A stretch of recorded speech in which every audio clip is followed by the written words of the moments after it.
the night before Larry was stretched, and the boys they all paid him a visit.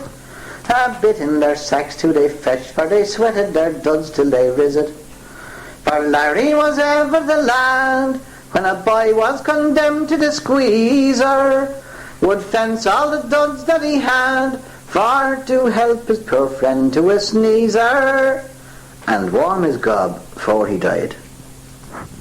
And the boys they came crowding in fast, and they threw all their stools round about him. 6 glims round his trap case was placed, for he couldn't be well waked without him.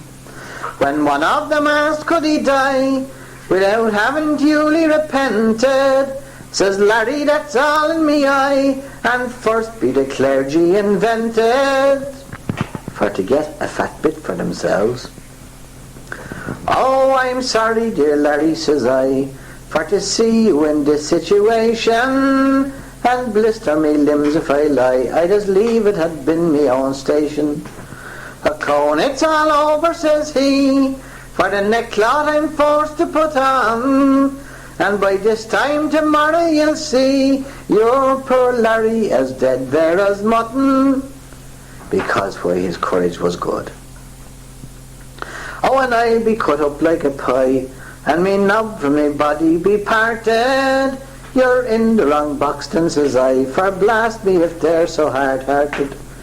A chalk on the back of your neck is all that Jack Ketch dares to give you. Then why not such trifles affect? Ah, why should the likes of them grieve you? And now, boys, come tip us the deck. Well, the cards then being called for they played, until Larry found one of them cheated. A dart at his napper he made, for the boy he'd been easily heated.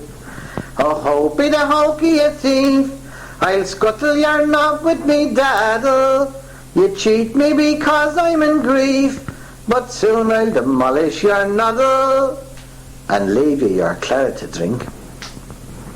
Then the clergy came in with his book, and he spoke him so smooth and so civil.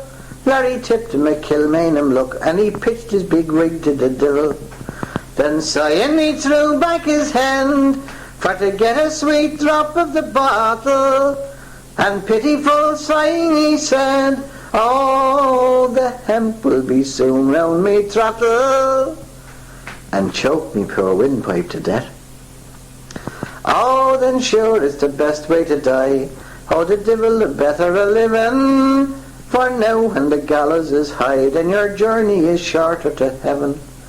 But what harasses Larry the most, and makes his poor soul melancholy, is he thinks of the time when his ghost will come in his sheet to sweet Molly. Oh, sure it'll kill her alive. So moving these last words he spoke, we all vented our tears in a shower. For my own part I thought me heart broke, for to see her cut down like a flower. On his travels we watched him next day, oh, the throttler I thought I could kill him, but Larry not one word did say, nor change till he come to King William. Then musha his colour grew white. When he came to the old nubbin shit, he was tucked up so neat and so pretty, the rumbler jugged off from his feet, and he died with his face to the city. He kicked till, but that was all pride, for soon you might see 'twas all over. Soon after the noose was untied, and that darky we waked him in clover, and sent him to take his ground sweat.